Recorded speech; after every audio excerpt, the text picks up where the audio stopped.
Welcome everyone. In today's video I wanted to go over this topic for quite some time now, honestly since about 2020. Right before Nexus Gamers uploaded this particular video itself, and I think that the topic still very much applies today. So the idea is I want all of you to just pretty much stop buying gaming chairs, or if you can, avoid them like the plague. Now, the reason I say this is not because, all gaming chairs are terrible or that somehow I have a really huge bias against them, but it's mainly from just experience and also from the fact that I've sat in a lot of these chairs over time. I've also spent quite some time in office chairs, having worked a number of office jobs in the past, and so it's really easy to tell a quality chair from a really poorly made one, and also from just an ergonomics perspective, how a chair is supposed to fit you. So today's video, I'm going to go over the chair that I have bought and very similar chairs in an even smaller price range that allow you to have really good lumbar support for one, also a lot of customizability in terms of being able to move the seat a couple of inches forward and back, which is really huge for ergonomics and supporting your knees, and also obviously the overall comfort of the chair, as well as any accessories that you might need or that you may potentially purchase on down the road. Now, the chair that I'm going to go over for the time being at least is the chair that I'm in, which is called the Newtral chair. Now, the main reason why I picked this particular chair is for its superb lumbar support, so it supports the lower back extremely well. I am somebody that constantly suffers from having lower back pain, and as a result, having a chair that actually allows me to sit properly for extended periods of time with really good support for the lower back is key.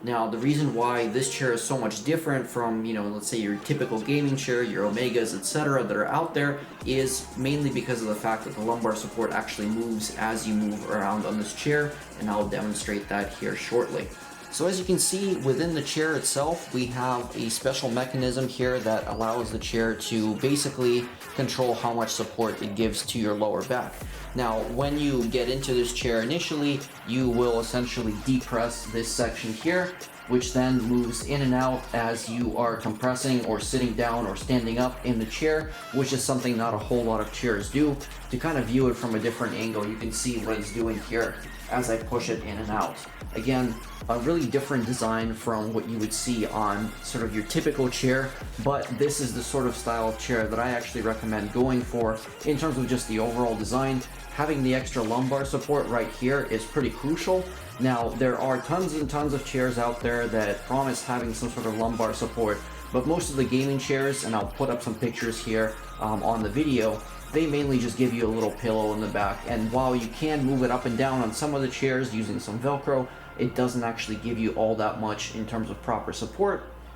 and I feel like it doesn't encompass nearly enough of your back to really provide long-term support for your back, unlike something like this where it's got a mesh so it will actually contour to your body, and also again the fact that this is able to move forward and back, meaning that if you scoot forward on your chair, you'll still have lower back support, and if you lean back into it, again, you're being supported by the chair itself. The other big bonus, and one that you want to look for on most of these chairs, is having a really nice headrest or head support, as you'll be able to actually lean forward and back and still have your head be properly supported. Now, I do wish that they kind of incorporated the same sort of mechanism that they have on this backrest into the headrest itself, but you can't really have everything. There are chairs out there, however, that will have a telescoping headrest as well, and we'll kind of go over those in a minute here. Now, the other chair that I wanted to go over for quite some time, and this is a chair that's made pretty much predominantly for ergonomics, and it's a chair called the DuoRest. And the DuoRest is a really neat design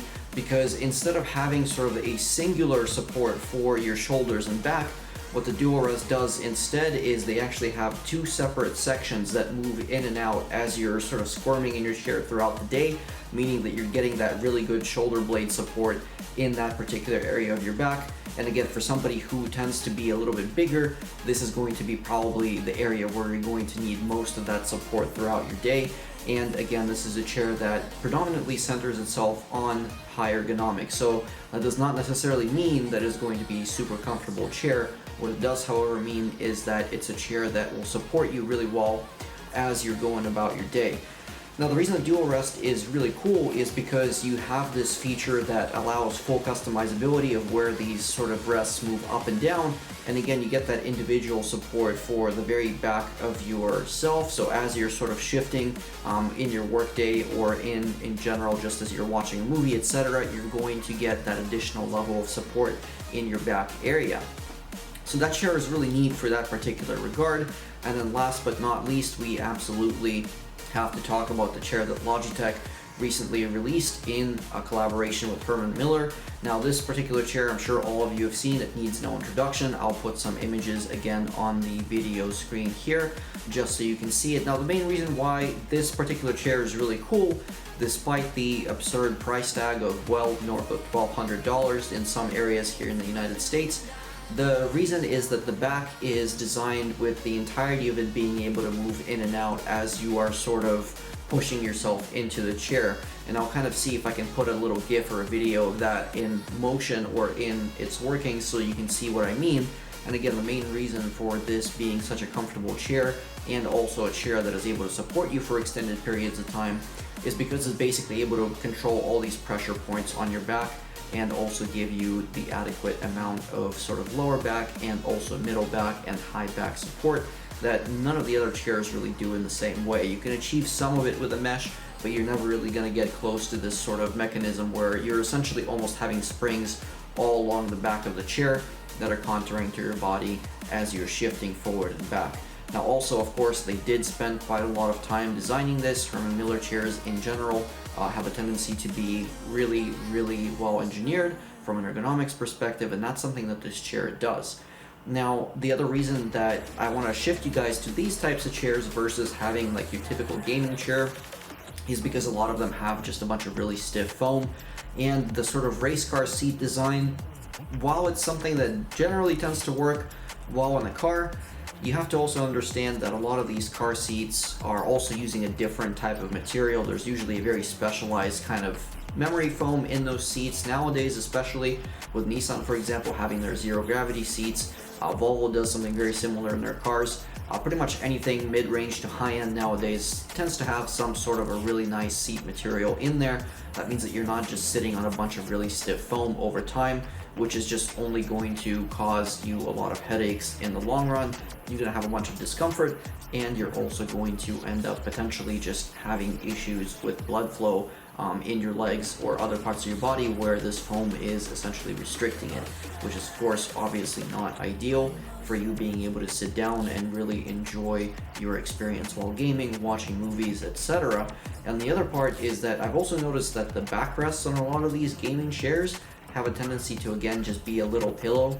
and while that might be fine for some people, the issue is again once you've pressed into it enough times, eventually that pillow just goes flat, especially depending on the type of material that they use. If it's anything like feathers or again just more of that same foam, really hard kind of TPU foam, chances are again is going to be really stiff and not particularly comfortable. And while again you can go out and then purchase yourself a little memory foam pillow from a different manufacturer, for example, to fit into that slot, that means that that's additional money that you're spending on what is otherwise potentially already a really expensive chair, which simply does not make a whole lot of sense. So going back to the three chairs that I've mentioned, the Newtral chair, the DuoRest, and also the Herman Miller chair, which one is the one that I would choose above all of them? And the answer is, quite honestly, it's hard to pick one. I would say that if I was doing predominantly office work, I would have to probably go with the Herman Miller chair. So if you're just sitting in a constrained position the entire day and you've got basically no real movement, that chair is going to be your best bet, mainly because it is able to again have those different pressure points on your body, as well as having a really good support for your legs in terms of the material that the lower seat cushion is made out of. Again, very, very nicely designed. If you're somebody that does a lot of work where you're a designer, you know, you're switching between monitors and you're doing a lot of stuff where you're moving around the table fairly frequently, I would say it comes down to the DuoRest and this chair. They're going to be more or less within the same price range depending on the model you get. somewhere in the neighborhood of about $500 or so, which, you know, is obviously a lot of money to spend, but when you think about your health and the way that you interact with your surroundings throughout the day, not having sort of repetitive motion injuries, that's where these chairs really come in handy. Now, for me, I'm somebody that just needs a ton of lumbar support, so that's why I chose this chair in particular. The DuoRest is not really as well concerned with the lumbar as they are concerned with your sort of shoulder blades and that sort of space. So again, if you're somebody that's going to be doing a lot of reaching around your table, that chair will fit you a little bit better, just because again, it'll sort of follow you with those backrests as you're moving. Now, for somebody like me, I tend to shift a lot forwards and back in my chair, so as I am shifting that way, I need the lower back support to follow me. That's exactly what this chair does, and it's something that I personally recommend for those of you guys that also suffer with a lot of lower back pain. So with that said, hopefully this kind of helps you guys narrow down some of these choices. I know I only gave you a couple of chairs to look at. I will drop some more links to the sort of the cheaper versions of this chair, for example, that you can also get on Amazon if that is a, you know, for example, store of choice for you. But you can also go to your Office Max, Office Depot, etc. to be able to sit in a lot of these. And I do recommend going out there and sitting in the chair if you possibly can, especially if you're going to be purchasing the Herman Miller chair. That is one area where you definitely want to spend some time in the chair before you commit to that purchase. Again, hopefully the video helps everybody out selecting your proper gaming or office chair, and I'll see you all in the next one.